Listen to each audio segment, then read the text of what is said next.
I think people don't talk enough about how much these laws are about punishment. Yeah. And punishment for having sex that is for fun and not procreative, right?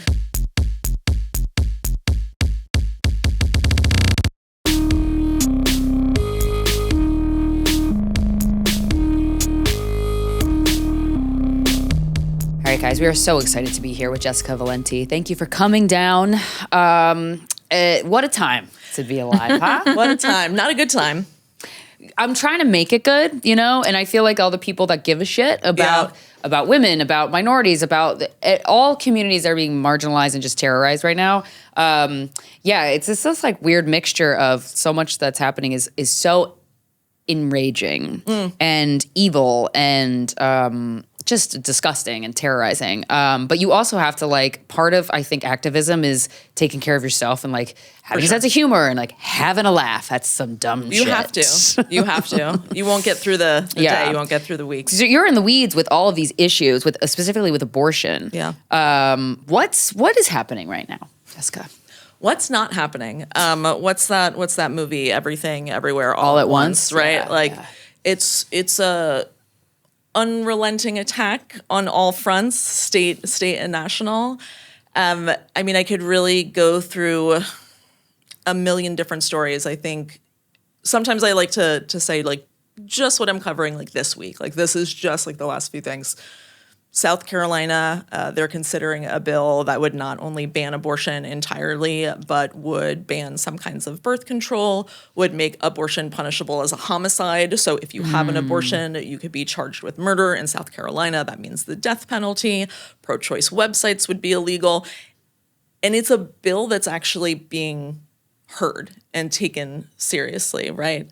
And so there's bills like that we're seeing all across the states where they're just getting as extreme as they possibly can, sort of hoping that no one is going to notice. Thank God for you, because journalists like you are the ones who notice that can point it out to us.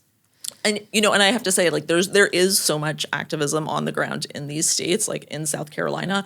So many people showed up to that hearing to share their stories and make their voices heard. And so that really does make a difference as well. But because it's such a shit show nationally with politics, it's one of those things that issues that impact women really are at the bottom of the list for a lot of people. And when you look at mainstream media coverage, that's what we sort of see again and again. And it's the same thing, you know, big national stories like the abortion pill being attacked by the Trump administration. You're not seeing that. Like, you're not seeing that as a big front page story. Yeah. But even South Carolina, you would think that would be a front page story. Right. No one cares about women. I really, Corinne has been saying this on the show for a long time, and I was like, what? On fun at parties, yeah. She's right. Same thing. It's really, really true. It's really, I mean, thankfully, like, women care about women, and there is a lot of outrage, and that's what keeps me sort of going. And I think you have to have a certain level of optimism to do this work. And I am optimistic because despite the sort of unchecked and ridiculous misogyny, this is such an unpopular issue. Like, it's so unpopular. People really overwhelmingly support abortion rights. Right.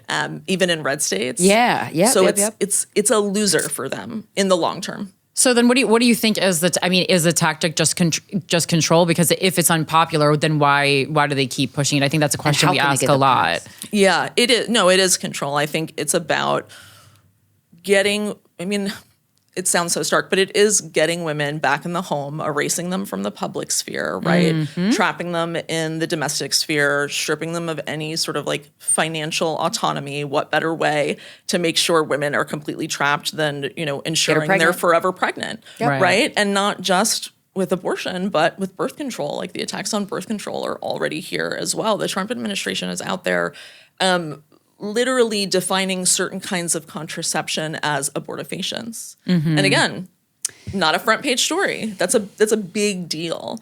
And they're really, and they're pushing it at the same time as the trad wife stuff. And I was just going to mention the trad wife stuff because I know you're talking about more serious stuff, but I mean, I think social media has this, profound effect on our society, as we've seen for definitely the last election. And, a talking point now is that, people making trad wives content are trying to convince you to not work, but they are monetizing this content that is telling you not to make money. So they still do have this fiscal autonomy. And if they needed to leave a DV situation, they could. And that's the missing piece that's no one really, no one's really like recognizing or digesting fully. Yeah. It's like, you all are probably too young for this, but like Phyllis Schlafly in the 70s was this famous anti-feminist who like really single-handedly fought back against the Equal Rights Amendment and kept that from being passed. Really? No, literally. Bitch, what? And her whole thing was this, like she was the OG trad wife. Her whole thing was women should be at home, taking care of their husbands. And meanwhile, she was giving 20 speeches a month, just out there making so much money with books and her speaking circuit. And so what we're seeing is Candace that Owens sort of it's replicated, and it's replicated across the country, and social media makes it so much easier. But I do think what's important to know is that that's not an organic movement. That's not just like women who came out of nowhere who are like, oh yeah, this sounds really, and then great. Just happen to get popular. No, it's like a multi-million-dollar, really insidious cultural campaign that is being funded by the same people who are trying to, restrict access to birth control and push back abortion rights. It's all the same people. Yeah, and I think it's difficult to talk about, especially when you're like left-leaning and feminist, because then there are people who just, from the bottom of their hearts, they want to get married and they want to have kids. And I think like a lot of times, we get feedback that's like, they almost feel like it's anti-feminist to want those things. And they feel like feminists are like attacking that. And I'm like, that's not the case. I'm like, it is still so much more common to want to have kids and get married and like these traditional values without them being reinforced by men or Republicans or whatever are still winning. I'm like, we're talking about the choice to perhaps have a child-free life or to not get married because that's still the alternative lifestyle when you are a straight woman in America. Yeah. And let's also be clear, like it makes me crazy that this is a stereotype of feminists, that like feminists are somehow anti-family. Feminists are the ones who've been fighting for childcare, affordable childcare, for paid parental leave, right? To end discrimination against mothers in the workplace, right? It's not Republicans, it's not like conservatives who are pushing the trad wife stuff who are doing that. It's been feminists because feminists understand that children are a part of women's lives, right? Like that's a big deal. And so that's one of those things that makes me absolutely and also just as someone who's been married for 16 years, who has a 15-year-old daughter, right? Yeah. Who likes to cook, like it just doesn't. These things are enjoyable. It doesn't. It's just I would prefer that not to be forced on me. I think that's like a reasonable. Feminists are fighting for women to have equal choices in their life, and if whatever your choice is great because your individual choice is beautiful. Yeah, I remember we were talking about like all of these underbellies of funding for these trad wives and these speakers. When I heard like Tim Dillon had lunch with JD Vance, I go, what the fuck is happening?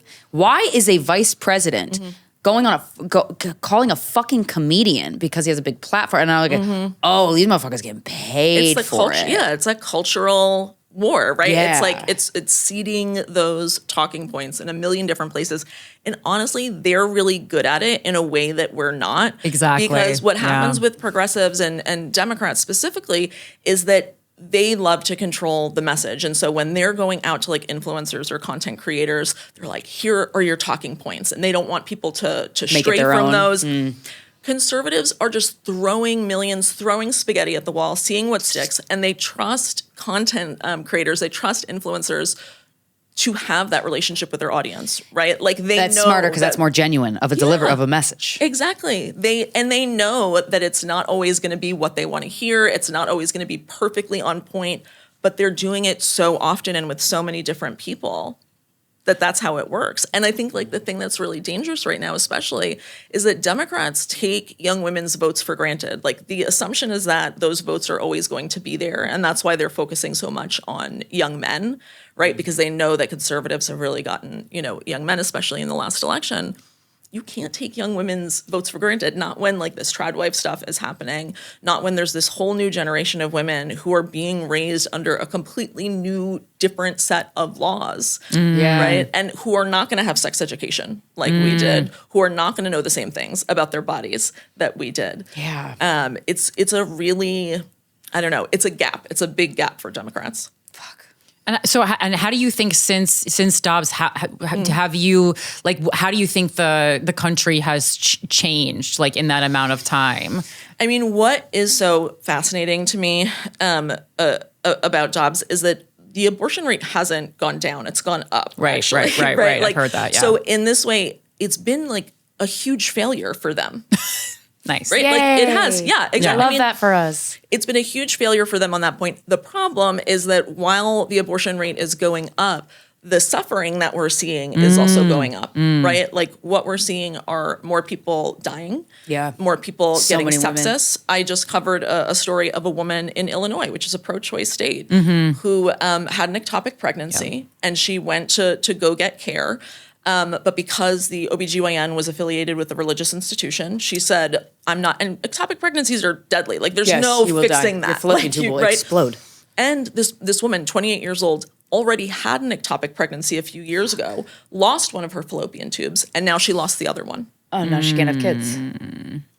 I mean, because the OBGYN was affiliated with a fucking hospital. Because and that's a problem. That's what Jesus would wanted? Jesus would have wanted you to kill her? I mean, this is what I'm saying. Cool.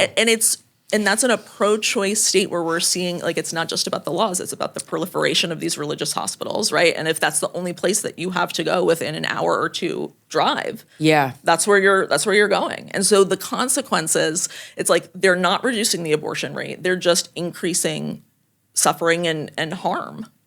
Yeah, for the longest time, I was so focused on how do we make these people like really face their hypocrisies? How do we make them face the lies they're telling? I don't think that'll ever happen because denial is fucking deep in these motherfuckers. And I think it is a matter of us getting more clever than them. Yeah, and it's the storytelling too, right? It's that woman in Illinois and women like her, like feeling secure enough to come out and share their stories, or people coming out and sharing their story of a loved one who died, like the woman in Georgia, Amber Nicole Smith, Amber Nicole Thurman, whose mom came forward. I'm thinking of Adriana Smith, who's another woman who died. Right? The list is lengthy. The list is very lengthy. It's complicated and difficult for those people to come forward and share those stories because they know that the national spotlight will be on them. They know that conservatives are going to attack them or appropriate those stories, right? Yeah. But that, I think, is one of our biggest strengths is people can see what is happening. And if it's not something that they're going to see in a newspaper, it's going to be something that they see in their own lives. It's only a matter of time before every single person in this country has been touched in some way or another by these policies, whether it's because you know someone who's been denied care or who's died or lost a fallopian tube, or you live in New York and it's taking you 6 months to get a pap smear because all of the doctors are so busy taking care of this influx of patients from other states, right? Fuck, right. It's like I didn't think about that. It's this ripple effect that is going to impact all of us. And it's starting to, it really is starting to happen in this major way. Fuck. Yeah. And I was wondering, like, how common do you think it is that someone, a doctor or some kind of provider has this like intertwinement with a religious association? Because I got to be honest, we get cocky here in New York City, and I was looking for a doctor to work with to freeze my eggs. And I was like, just looking up, based on like, this is my insurance, and going through reviews. And there was this really, well-reviewed female doctor, and then I'm looking like a 4.9 or something, just like, wow, how'd she even do it? And then I'm looking, and then I went, and I love research. I went to her website, and I was like, this is a woman who is anti-choice who's speaking at religious rallies, and I go, and I'm my head almost exploded because I was moments away from, booking an appointment with her, and this is in New York City. Like, how common is this, and what kind of research do we need to be doing to make sure that we're not accidentally ending up on these people's tables? That's a really good question, and it's been something I'm like writing about and trying to think about. Like, how do we warn people? Yeah. How do we warn people that they might be seeing a doctor that is affiliated with a religious group? I think part of the problem is we do get cocky living in a pro-choice state, and you assume that you're going to be fine. But it is becoming increasingly common. I think in Washington state, it's something like 30% of hospital beds are in Catholic institutions. You're talking about like a multi-billion-dollar industry. And so some states have started to create laws, and some communities have started to create laws that say you can't just go and replace, a hospital with a religious institution. There needs to be some sort of vetting process or whatever. I do think there has to be some sort of labeling system, like something that Google and Yelp did with crisis pregnancy centers. Yeah, exactly. Well, the crisis pregnancy centers, when I learned about those, I'm like, they lure women in who need abortions and then give them a spiel without an abortion. Yeah. But what is good is on some sites like Yelp or Google, it'll say this, this location, this center may not offer abortions, or this might be religious, right? Like they will have little notes on there. And that's sort of what we need for doctors as well, or hospitals. Yeah. Mm-hmm. Yeah. It's just the more we do this show, the more we talk to people, and then the more this shit show is unfolding of this, we've only fucking 9 months in, and it feels, I know, 100 years. Wish we could abort that. The whole, I'm thinking of the whole argument of like Louis C.K. has the bit of like, you either think abortion is murder or taking a shit. Those are the two things. But we so often glaze over, or the woman is on her deathbed because the pregnancy didn't work. Like we don't center women in anything except when we want to fuck them. Yeah. I mean, I think people don't talk enough about how much these laws are about punishment. Yeah. And punishment for having sex that is for fun and not procreative, right? Like there's a reason that Republicans will support exceptions. Like, oh, well, if you were raped and you didn't really want the sex, then it's okay. How is that different? Right. Right? Like, is that fetus somehow less of a person according to you than another? Right? Like, it's just complete hypocrisy. It is about punishment. It's about viewing pregnancy and childbirth as punishment. And as we were saying earlier, it's about control. And now because, this administration especially is trying to push so much of this onto the shoulders of the states, state by state, can you go through, and this is like, and of course it makes it so much more confusing, which is exactly what they want. But like state by state, can you talk us through a little bit, what is the difference between bans versus, restrictions versus protections, and how can we simplify this so that there is less confusion, or what can we do? It is really difficult. I mean, to me, I will call anything a ban at any point, right?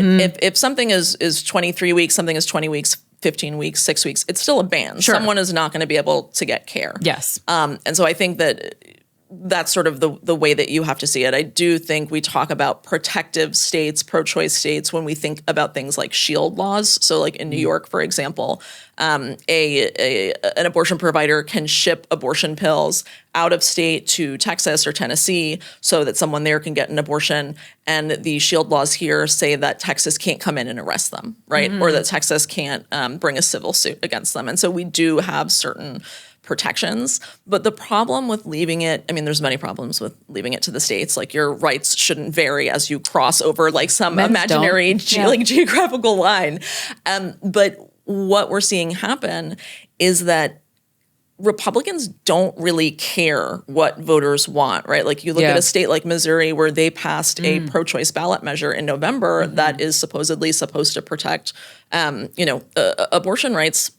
They haven't adhered to that. They're just doing anything that they can to restrict abortion anyway. They're putting abortion back on the ballot there, and they're using the same name. It was called Amendment 3, the pro-choice measure. They're putting an Amendment 3 on the ballot again, but this time it's a ban. And so they're trying to like trick voters by using the same name. Yeah, I mean, just wild. You have no morals. No values. Because they know that voters overwhelmingly support abortion rights. Yeah. Right. And they can't leave it to the voters. So they're trying to like basically dismantle any ballot measures that they can. Wow. Trick voters. I mean, the reason in Nebraska they passed using a ballot measure, they passed an abortion ban by using, again, almost the same exact name as the pro-choice ballot measure and tricking people. And how Just successful. die in a fire. Yeah. You know? Super successful. Yeah. And they won. And Yeah. so instead of getting a pro-choice protection in the state constitution, they codified an abortion ban in the state constitution. And I'm talking, and like it's not just like a little bit of trickery. Like these people were Right. straight up collecting signatures saying, "Oh, do you want to sign up for the pro-choice ballot?" I mean, just really What? just oh yeah, Just lying. lying, And that's legal. Yep. Oh my God. In Florida, Ron DeSantis Piece of shit. had cops going to people's homes Yeah. who signed the pro-choice Yes. ballot measure saying, "We're just investigating possible voter fraud," intimidating voters who signed this. I mean, the most What? outrageous things that you can imagine. That's why I try to make people understand, like, even if you don't care about, I hope you care about abortion. Even if you don't, you should care about democracy. Yeah. And you should care about what voters want. Like this issue is one of the clearest examples of how they are overriding the will of voters and making it so clear again and again that they could give a shit what you want for yourself. And when they say we're going to give it back to the states, they just mean we're going to give it back to the Republican state legislators. What's in like recent times, what is the most severe case of punishment you've seen a woman receive for getting an abortion? So, yeah, the cases that I'm covering right now are actually not about abortion, but miscarriages. A lot of women are Getting punished? getting arrested, and charged with abuse of a corpse, Yeah. Yep. or not reporting a death. For women who have miscarried, and there was a woman in Ohio group of cells. who flushed her miscarriage. She was arrested for abuse of a corpse. A young woman in Georgia. What do you do when you have a miscarriage? You throw it away, you flush it, right? Like that's Right. just It's a group of cells. It's It's a chunky period. And they're getting arrested when they go to seek hospital. medical care afterwards. Yeah, it's overwhelmingly, unfortunately, healthcare providers turning them in, violating HIPAA laws, turning them into I was the going to say, police. it's not against HIPAA. Are they getting? You think they're getting money from the government for turning these people in? I think What's it's their more, incentive? I think it's a lot of racism. Yeah, 'cause a lot of black women Yeah, it's are a lot getting of black women who are being. fucked. Yeah, it's a lot of racism. It's a lot of classism. It's a lot of like lower income women, unhoused women who are being punished in this way. And so I think that's a big part of it. And then there's just something I call the ick factor with when you have mostly male cops and mostly male prosecutors who don't understand what pregnancy loss looks like. And they see a lot of blood and and maybe, if someone loses a pregnancy at like 18 weeks, right? And you see a fetus, they freak out. They don't know what that looks like. And they want to punish someone, and that's what we're seeing happen. And even in the cases where women did have abortions, there's a teenager in Pennsylvania, a pro-choice state right now, her and her mother are going to trial because she had an abortion and buried it in the backyard, right? And so they will say things like, "We don't want to go after women we would never punish women for abortion." But then they find these roundabout ways to do it and say, well, we're not punishing them for abortion. We're punishing them for abuse of a corpse because we didn't like the way that they disposed of that abortion. We didn't like how they did this, right? They will use any excuse. Again, it just comes back to this punishment. And I'm like, so she buried it in the backyard. I'm guessing that she didn't have, it's very expensive to bury, I don't know in that particular, but Right. I can say though, there's a great organization called Pregnancy Justice that defends a lot of these women. They have had clients who have flush miscarriages, buried, brought it to the hospital. They get arrested anyway. Right. Like there's no right way to dispose of a miscarriage or abortion. And there are no laws, nor should there be. Right. But they will get arrested anyway. I think they looked at the first 2 years after Roe was overturned, and I think it was over 400 cases like this. So they're quite a lot, and the thing that I've found interesting as someone who's like looking into this every day, you won't see headlines that say someone is arrested for a miscarriage. What you'll see is baby found in dumpster. Yeah. Yes, you're You'll absolutely see baby right. found in dumpster. That's what happened to a woman in South Carolina. What an awful woman who could do that. She put her infant in a plastic bag in the dumpster. Infant, they're saying. Infant. That's a lie. Yeah, infant, stillbirth, newborn baby, and then you come to find out it's 16 weeks, 18 weeks, right? Like It's a group of cells. It's my God. It's just a complete lie. So it really changed the way whenever I see a headline now that says, oh, a woman has been arrested for, putting her baby in a dumpster. That reporter should be fucking barred from journalism It's all of for them, though. lying. I mean, it That's literally crazy. is. Well, because That's it's like what will crazy. get clicks, and if it was this story where we need to show a woman empathy, no one's interested in that. Right. And part of the problem, honestly, is that they take cops' word for it. Like, if the police tell a reporter, There's That's just insane. mistake number one. the police will tell a reporter, oh, yeah, we found a baby in a dumpster. When it so was that's a what. fucking miscarriage. Right. Wow. And so you can't, I think that there's also this issue of abortion reporting. And needing a new generation of reporters who've been trained to understand, like, when a cop says this, like, you actually need to look at the records. You need to look at the arrest record. You need to look at the medical record. Right. You need to see what the there's a case in Kentucky right now, and we don't know the full story yet, but you may have seen it because, like, People magazine covered it, TMZ covered it. This college cheerleader in Kentucky was arrested for what they say. They say she put her infant in her closet. Like, she just put, like, but they charged her with abuse of a corpse. Like, that sounds really familiar. That sounds like a pregnancy loss, but they're calling it an infant. They're calling it a baby. This story has been everywhere. Wow. We called the Kentucky coroner in charge of the case, and he said, well,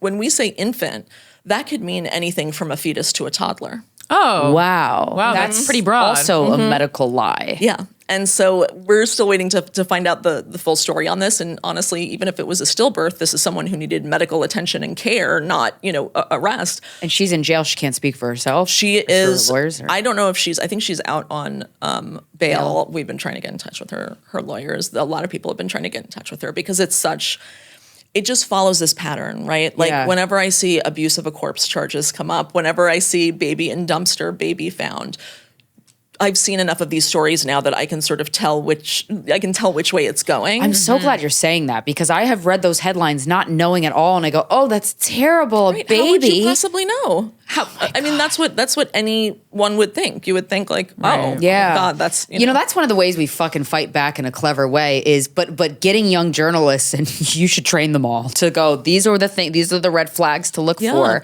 and also educating somebody taking in the news of like, don't believe this when you read this. Well, that's like my whole show. I have another podcast. It's a lot about that. I take 3+ hours a week to literally train people on how to correctly read the news because the news isn't the news anymore. Half of these things are op-eds. Just that I go, that's just some guy's opinion. Exactly. And then we got to look, and then furthermore, we got to look into who this guy is, the other articles this guy's written, his bias about everything. And I mean, like, I'm spending hours and hours a week doing this so that, to try and make it, a truncated version that's more easily digestible for people. But it's like this specific weaponizing of language. And then, I mean, even on the left, we're so guilty of using political and legal jargon that unless you have a really good college education, you are not going to even know what the words mean. So we wonder why we're losing voters. I mean, I could talk about this all day long. I'm curious if you've ever noticed the role that AI is playing in all of this, because there's so many conversations about AI ruining everything. And I've been privy to those conversations for a couple of years, but like the other day on Instagram, I thought it was a real video of a nanny cam of a fucking golden retriever hugging a baby that was bummed out.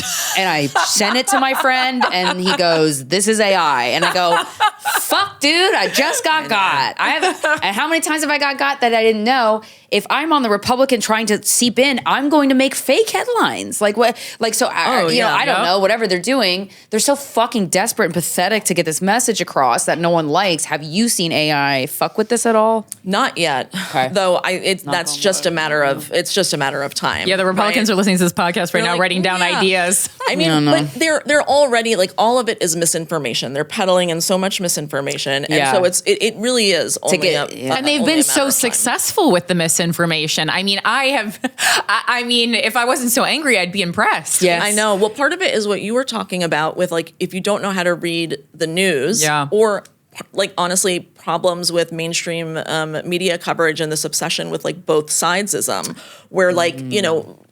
The latest thing with abortion pills, for example, is that Republicans are pushing this like really nonsense junk science study saying that abortion pills are dangerous. No truth to it, right? Like just complete and utter bullshit.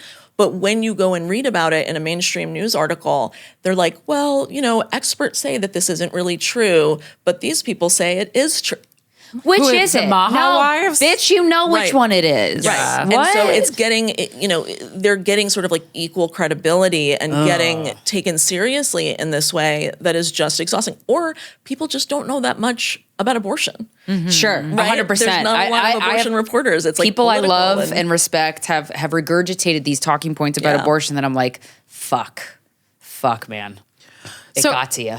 Yeah, and so okay, so people are spreading misinformation about abortion pills, but I've also seen in the past, like I would say 3 to 5 years, a real uptick on TikTok and Instagram of young women spreading a lot of information about how dangerous the birth control pill is. Now, I know that people have had, you know, Krystyna being one of them, like not good experiences with them. That could have just been my mom my whole time. Though. Well, but I want to, you know, but you weren't the only one who said that. Yeah. But like mental freakouts. You know, I mean, I've read I tried to express like the birth control pill not only gave women bodily autonomy, it changed like how we show up in elections. I mean, it changed history. Sure. And so to see this spread, I mean, alongside people saying not that wearing sunscreen is bad, which is another one that will take me to the goddamn grave. I mean, that one. I worked at a spa for many years before I became a full-time comedian, and I go, I assure you, sunscreen is one of the most important things you can put on your body on any given day. But so, yeah, can you talk a little bit about like when people are actually having bad experiences with birth control, how common is it, and like where this misinformation is coming from? And because it's just, I like really love the birth control pill. It's changed my life and so many other women's, and I just hate to see it get this bad reputation that I quite frankly don't think is true. But I get attacked every time I talk about this. This is what makes it so dangerous, right? Like, as you said, the birth control pill was one of the most important advancements for American women in history. It's tremendously, tremendously important. That doesn't take away from the fact that some people don't like have good reactions with it. That's fine. Yeah. Right. And it's important that we talk about that. One of the things that conservatives have done so well with this particular attack is lean into almost like feminist rhetoric and like, I mean, really, and they are taking advantage of the fact that women aren't listened to by the medical industry. They're not listened to by doctors about their pain or their symptoms, right? And so that's a real thing. They're touching on a real thing and then they're skewing it and then they're turning it around, right? And so there is this really huge benefit to putting out all of this.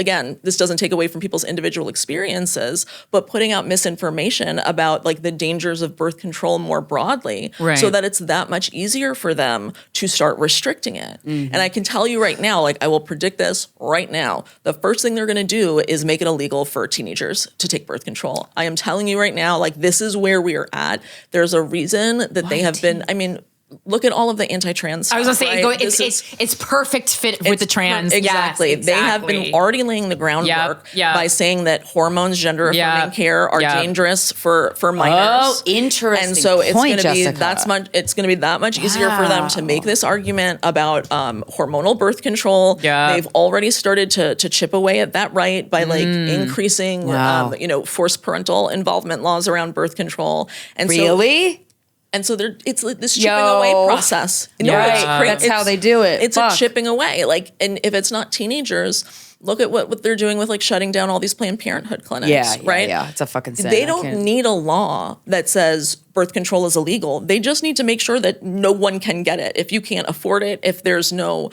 clinic in your town, if the pharmacist in your town is allowed to tell you to fuck off because they don't believe in birth control, then what are you going to do? Wow. Right? It doesn't matter what the law says if there's no way for you to get it. It just feels like we're entering this dystopian world very quickly. The pace. I was watching a video from this historian who was kind of commenting on every 80 years. We have like an 80-year period in American history, but before America, like for hundreds and hundreds of years. And there's a 25 years, these gaps he pointed out on this timeline. He's like, they're always 80 years evenly spaced apart, where technology goes insane. So the American Revolution, all this stuff, like, so we experienced this 25-year thing of like, at the beginning of 25 years towards, compared to at the end of these 25-year periods, you won't recognize the way you live your life because it's so different. And he goes, we are at the start, we're at year 1, 2025. And I'm like, ain't no way, 90s, what? The internet? No, he goes, no. 2025 to 2050 or to 2045. I'm like, what the fuck, man? So I really think that AI and all this shit is just going to find its way in to seep in all these manipulative minds and influences behind these controls. Because, like, why would you want to take birth control away from a teen? Yeah. So that she's down from jump when she gets pregnant? I guess that's it, right? Yeah, so that she's pregnant. And so that, I mean, listen, I almost sound, like that Charlie Day meme where he's like with the conspiracy theory. Well, like that is what I feel like sometimes, but it really is true. Like they do want women getting pregnant younger and younger. They just do, right? They want women getting married and like tied to a guy and tied to a home and tied to kids as young as possible. It erases them from the public sphere. Right. It keeps them trapped. It's as nefarious as it sounds. It's so cruel. And, not that long ago, Black women were getting involuntarily sterilized without their consent, which is one of the most slavery, so many disgusting behaviors that humans have put on one another. But like such disgusting behaviors are not that long ago. We were doing these disgusting things. And so, I feel like sometimes people are so shocked that this is happening. And I think that's kind of dangerous. Like you gotta skip that part, or you gotta like take care of that part with yourself so you can take action. Yeah. Well, there's a believability gap. Like that's part of the issue is that because there's so much misinformation out there about everything, people will see a story like Adriana Smith's, like the woman in Georgia whose body was forcibly kept alive in order to like gestate a fetus. And they'll be like, I don't know that really happened. Or you tell someone, no, well, I get calls all the time from people, whose family members have died of sepsis because they were denied abortion care. People don't believe it. Like they really, they're like, oh, like that's just because the misinformation is everywhere. And so there has to be a way for us to like, again, like storytelling, people can see with their own eyes, people sharing their stories, and just finding new ways to, educate the media and push out better reporting. But I think you're right. It's a really dangerous time. And it's a pivotal time. I think like what happens in the next couple of years with this, it's going to determine the next 20. Yeah, we really need more journalists that are after the truth. Are there others like you? Are you like kind of swimming alone? And I know there's a lot of great journalists in the world, but like you focus on these issues that like if you didn't focus on them and shine a light on them, we'd all be clueless. There's not a ton of people who are doing abortion only, like repro rights specifically every day, like tracking, that sort of thing. I will say some of the best reporting, I think, on this issue is coming out of local radio stations. Interesting. Like go to your local NPR station, and that's where you're going to find some of the best possible work.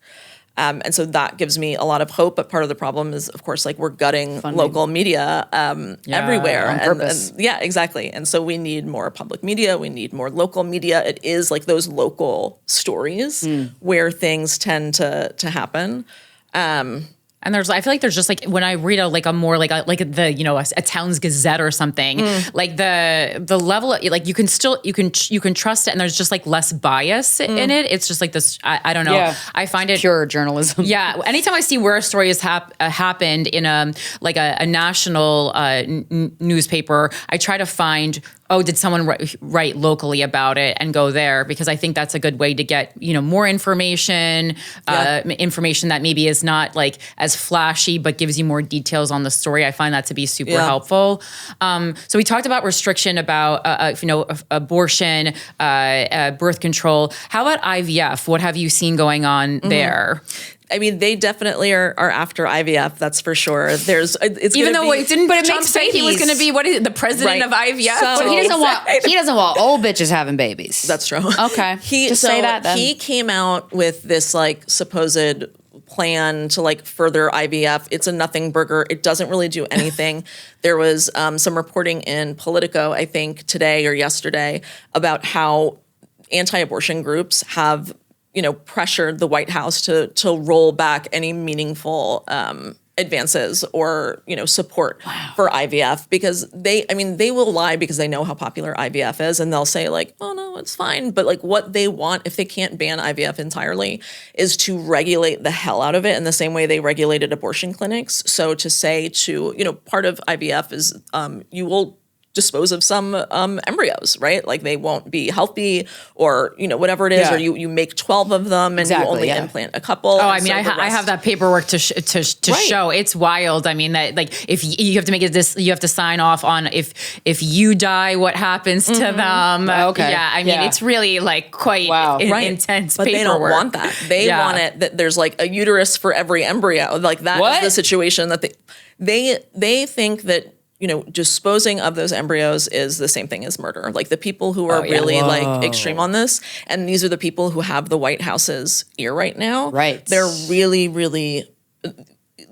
extreme. Again, it is that like believability gap where people like don't fully believe me when I say about IVF, or when I say like the EPA, there was an article a couple of weeks ago in the Times, thank goodness they're covering this, we've been covering it for like years, that they want to test the groundwater for abortion pills. They want to test our drinking water because the anti-abortion movement says all of these women taking abortion pills is putting fetal remains and abortion pills in the water, and it's causing women to go infertile. Like it's the new Maha conspiracy theory, right? Sure. But these are the people who have their ear, just complete bunk, complete nonsense. Sounds ridiculous when you say it out loud, but that's what's happening. In their world, the anti-abortion people that want to regulate or do things with IVF, they want a uterus for every one of those embryos. If the world was going the way they decided, would they be implanted in women that's not related to the baby? Yeah, they have. I would have to. It's pretty clear in the language. There are like too. There's like a Christian like adoption agencies for like discarded embryos. Like you can. Oh yeah. No, there are people who will absolutely like take those embryos up. Well, I mean. Yeah. If I got IVF and I had that's say I was a person who didn't care that somebody else had my cells. Sure. Okay, if I wanted that, sure, but they're trying to take these embryos without any, like, just legally. I don't know. No, I mean, legally, it's all above. It's above board right now. I'm sure if they had their way, it would be something different. But it is all a slippery slope, right? Like if someone said to me 3 years ago, we're going to be, watching as all of these women are getting arrested for their miscarriages, or we're going to be watching as the EPA talks about testing the water for birth control, or we're going to watch as, Republicans propose bills that say leaving the state for an abortion is you trafficking your fetus. Like that wow, you would never, you'd be like, what? No way. But that's how quickly it happened. Yeah. And we have to remember, they had 50 years to plan for this moment, right? They weren't sitting on their hands. They were doing a lot of work waiting for this, getting all of it together, doing messaging and polling and testing out like, okay, how can we do this in the sneakiest way possible? How can we do this so there won't be voter backlash? And now what we're seeing is the implementation of those decades of work. Wow. Yeah. To be honest, like it makes me a little uncomfortable, like having my eggs like frozen in a facility under this administration. Yeah. Because I was writing all over that paperwork. Anything happens to me, those are goners. Like, yeah. Can I have one? Yeah, you could have one, but I'll update the paperwork. But other than that, it was quite crazy. Alone, a lot of people are doing that. A lot of people are like nervous about that and getting sterilized. like a lot more. Wow. Yeah, because that's going to be brought back. I find it interesting that Gavin Newsom is kind of playing Trump's game and just doing the ridiculous all caps posts and making the AI post. And honestly, I'm here for it. I love it. It's fucking great. It makes me feel less crazy. I wonder if we start a movement where we like we have to plant it, do exactly how they do, of just like a little seed of information that makes you think, and then 10 years later, I'm going to give you another seed of information. You're going to put it together eventually, where it should be illegal for men to jizz. There have been a couple of legislators. Really? Yay! That makes me so happy. They did. There's been some stuff like that. You're killing millions of babies with your masturbating. Literally. So how about don't do that? I do wish that we, like Democrats and the pro-choice movement, threw more stuff at the wall and just, you know what I mean? Just like really just like put stuff out there, get creative, think outside the box. But the problem is everyone who does this work is just desperately trying to make sure that like the person that they're helping can get an abortion. That's it, right? Everyone is working day to day to make sure that people can get care. And so there's not a lot of room for free thinking, big thinking, proactive forward movement. And so part of it is like, we need people. We need, we need comedians. When honest to God, we need like the way Nikki Glazer owns a fucking celebrity at an award show by putting him in his fucking place. Yeah. Even to the point where that celebrity's going, fuck, that's really funny. Honestly, that's the only. I think that might be the only way through. Is wit, intense, fierce, unrelenting wit, in calling out the hypocrisy. I can't think of anything else that would work. No, there does need to be a huge, like a cultural mandate. We know, right, that vast majority of voters support abortion rights. Like when you ask people, and it's not like a little bit, like 81% of Americans do not want the government involved in abortion in any way. That's a huge number that most people would never know, right? Like people might think like, oh, like 56%, 60%. Sure. No, it's a huge number. But culturally, we don't see that, right? Like when we watch TikToks, when we see it as, oh, the country is sort of evenly split on this issue. This is a controversial issue. We need like a clear cultural mandate where it is toxic and embarrassing to say that you are anti-abortion. Yes, I couldn't agree more. And infiltrating the spaces where all the Republicans have really gotten good traction with. Yeah. Well, I mean, I was thinking like the right has done such a good job of taking over the online space, both with their viewpoints and misinformation. Like, do you have any ideas on how people who are pro-choice or on the left can use the landscape of social media better, like the way you have? It's a great question. I think, honestly, that we need more progressive donors to be funding people who who do content creation, who do podcasts, who do, right? Like those places need money. Those places need support. And not just financial support, but like, give them some information about what is happening, right? Like give them some talking points that they don't need to stick to, but just for like informational purposes, help to educate folks. I think that would be a huge thing. And trust the people who have already built these relationships with their audiences, and trust that they know how to talk about this issue with their audience in a way that will resonate with them, and let them do it. Just let them have at it. Like there's just this lack of trust, I think. But it's necessary. And I also think, honestly, part of the problem, so much of politics right now online especially is this like debate me culture, right? Like this like Jubilee, the Jubilee stuff. Yeah. That lends itself to this myth that we're equally split on abortion, right? Like that's a good point. That's a good point. We are giving credibility to these people when we say, okay, I'm going to sit and debate you. We should not be wasting like our precious activist energy talking to brick walls.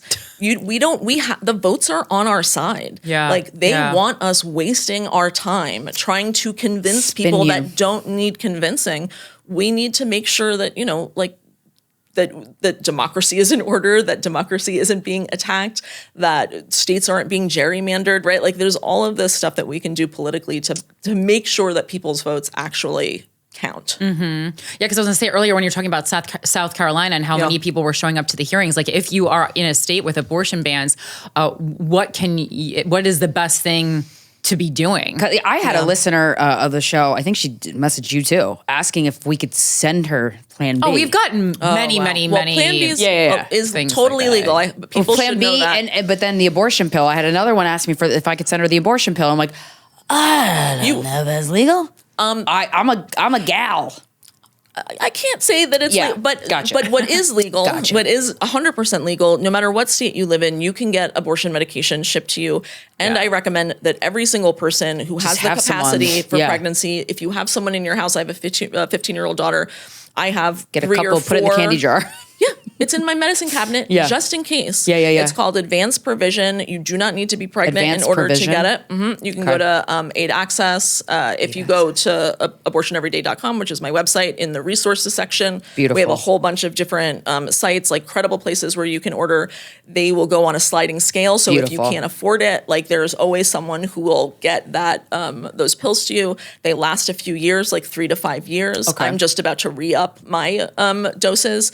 Highly recommend. It is such an important thing. It's such like a powerful thing to have on hand, to know that just in case you or someone you know needs it, that it's there. It's exactly like Narcan. So like I'm just like, I don't even do drugs, but I have like 4 Narcans in my apartment. I always have Narcan on me because I'm just like so paranoid that someone, especially like being in comedy, entertainment, music festivals, that kind of thing. Like I always have it on me. So I feel like we can just do the same thing. I have used that exact example trying to convince, I've had this conversation with like so many different like leaders in pro-choice states where I'm like, use your health department to create a campaign around advanced provision in the same way that like you can go get Narcan at a pharmacy.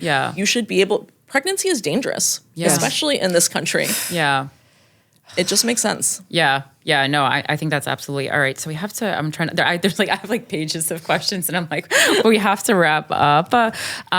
So, I mean, we talked about medication, abortion, and interstate travel. Are there any other avenues that might be under threat that we haven't talked about, or that we should be looking ahead to a bleak future that they are going to start attacking? It's always something. There's a lot of psychic abilities that you need to look at what is coming. And there's value to know what's coming because you can kind of adequately 100%. I do think that we should be talking more about travel and the danger to travel. I don't think that people realize, because interstate travel is a constitutional right, people think that like we're safe. Well, just interstate, just traveling for anything, or just to travel to get an abortion. You're talking about to travel to get an abortion. I think is, but imagine what that looks like. If you're a woman of reproductive age and all of a sudden it's illegal to travel for an abortion, and I've got to say I have written this in my book, and I say this a lot, like, look at what is happening to teenagers, because what they're doing to teenagers today is what comes for the rest of us tomorrow, right? So the attacks on birth control with teenagers, that's how we can know what's going to happen to us tomorrow. The attacks on travel right now, there's a bunch of different states who are creating laws that make it illegal, they call it trafficking. It's anti-trafficking law, to take a minor out of state for an abortion without parental permission. Even if you're an older sister, a grandma, right? And not just take them out of state, but help them get an abortion in any way. Bring them to the P.O. box to pick up abortion pills. Lend them gas money, right? All of those things, they're happening to teenagers now. That is the way that they're going to do it to the rest of us. We've already seen some counties in Texas where they've made it illegal to help someone leave the state for an abortion. They haven't been able to do it criminally, but let's say you're in one of these counties in Texas and you lend someone gas money or you drive someone out of state to get an abortion, you could be sued to within an inch of your life, right? Like you can just have your life ruined by someone who sues you. So they're already out there doing this, and we need to sort of open our mind and understand that, like, things are bad, and they're gonna get worse. No one likes me at a party. They absolutely are going to get worse if we don't nip it in the bud now, and if we don't start treating these things like the emergencies that they are. When we see a bill like the one in South Carolina, when we see a bill saying, calling it trafficking for a woman to leave the state, like that needs to be front page news. We need to be demanding that those are huge stories.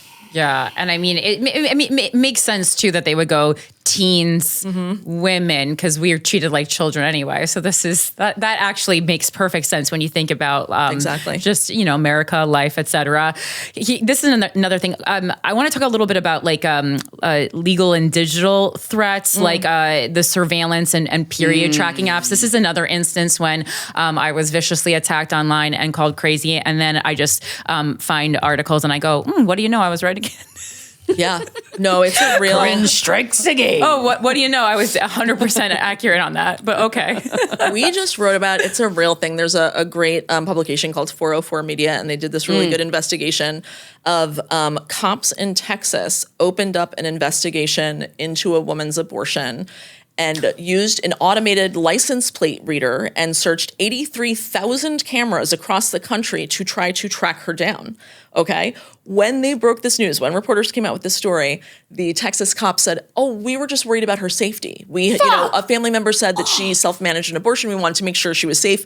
Since when have you ever seen The same cops? people who never respond to like DV calls and One of my pregnant best friends got kicked out of her own home after being beaten because the guy told the cops that cops. Oh my god, never. So they completely they lied and they said, "Oh no, it was never an investigation." Of course, it was an investigation, and the reason they found out about this woman's abortion is because the woman's abusive partner called the cops.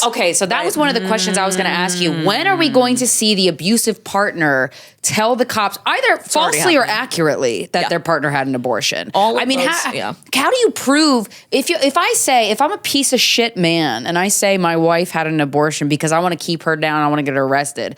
How do they know? So we've already seen this happen. So like in Texas, for example, right, you can't charge a woman with abortion for ending the pregnancy, but you can charge other people, you can sue other people. And so what we've seen are abusive ex-husbands suing their ex-wives' friends for helping her to so basically ruining her life, ruining her friends' lives, going on her phone, taking screenshots of text messages where she's talking to her friends like, "Oh, are you going to help me get this abortion pill?" Right?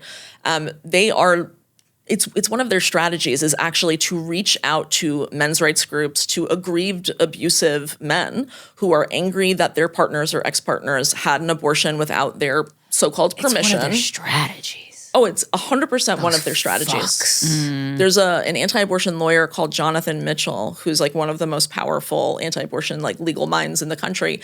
This is his whole thing. Like he has represented multiple abusive men who are just wielding the law in order to further punish and terrorize and harass their victims. You know, it's a good strategy on his part. I mean, it's for a fucking shit cause, but let me go to the insecure boys who hate themselves and say, "Hey, you want to feel like you have a little power? Right. Let's go." Well, and it says a lot that they really haven't, with the exception of one or two cases, they really haven't been able to get women to bring lawsuits about their own abortions because women don't regret their abortions. They're glad that they're able to have them. Yeah. right. And so they're getting all of these men to sue because they can't get women to do it. Fascinating. Then this is a bit of a diversion, but what is what's going on in a men's rights group? They're talking about us. What are the rights that they're fighting for? What's the right to rape? What's the they're not fighting for anything. They're fighting again. They're fighting to roll back feminist wins, right? So men's rights means less right for women. Yeah. That's okay. Yeah. I mean, literally. And this is what I meant before about taking these guys seriously and giving them credibility and platforming them. CNN, I think it was a month or so ago, had a sit-down interview with these dudes who want to repeal women's right to vote. Right? And they sat down with them and treated them seriously and had a real conversation with them. And as it turns out, one of them is Pete Hegseth's pastor. So they have connections to the White House, and they're being very open about how they think, there should be a family vote, and the head of the family, head of the household. I saw that. Yes. Yeah. They're not hiding it anymore. They clearly feel very, very emboldened by this administration. Yeah. They know that this is their moment, and so they're just going all in with it. All these men that are it's like I always sing the "Tale as Old as Time" song on the show because there's so many guys that are the ones fighting hardest to make sure women can't have abortions are the ones with all of the prostitutes or the sex workers who they're getting pregnant. It's just so it's always projection. Exactly, it's always projection. Or the pastors of the political people have child porn on their fucking computer. I cannot begin to tell you how many anti-abortion activists, leading anti-abortion activists, have ended up being arrested for solicitation of a minor. It's a very, very common thing. It's all projection. It's all admissions of guilt. Right.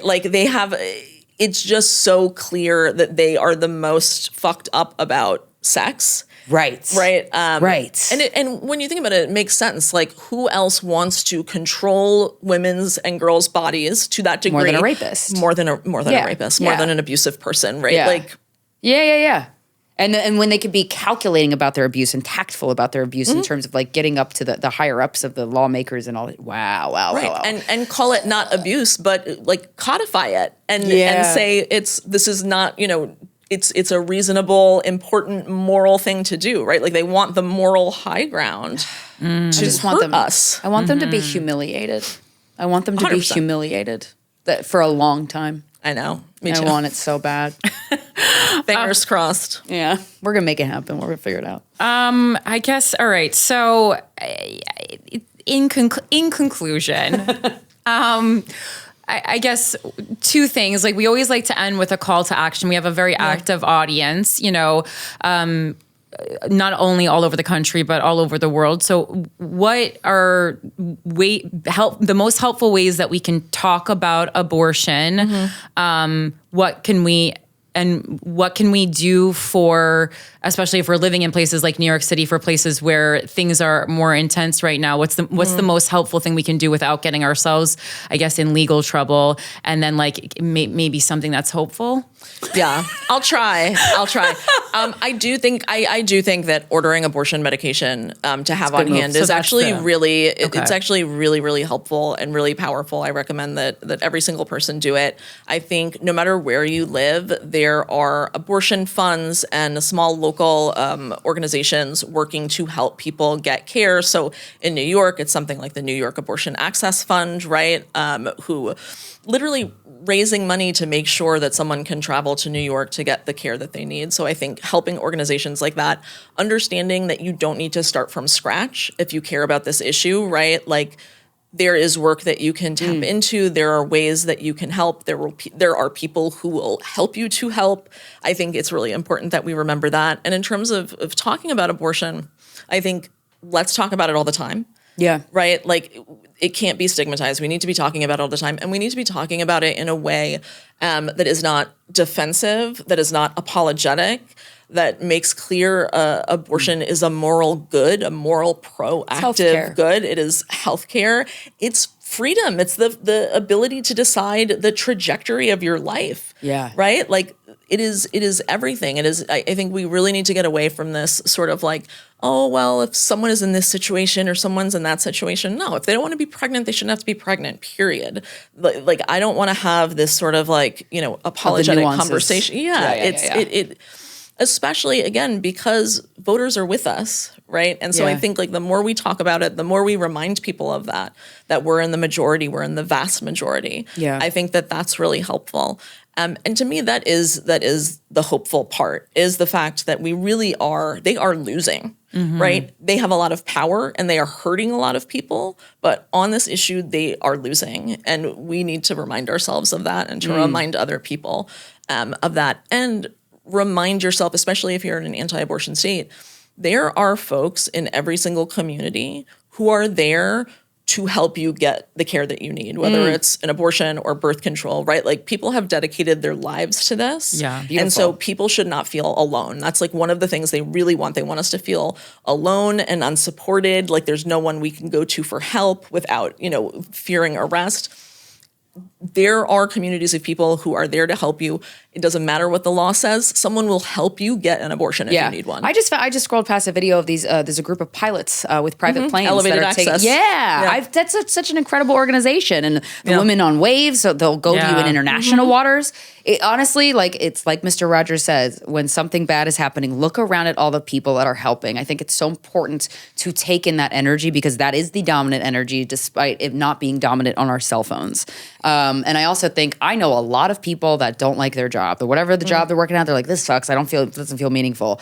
What are some? Sorry, I want to add a last question. What are meaningful jobs that you can do to help expose the truth? I think journalism is a fucking fantastic one.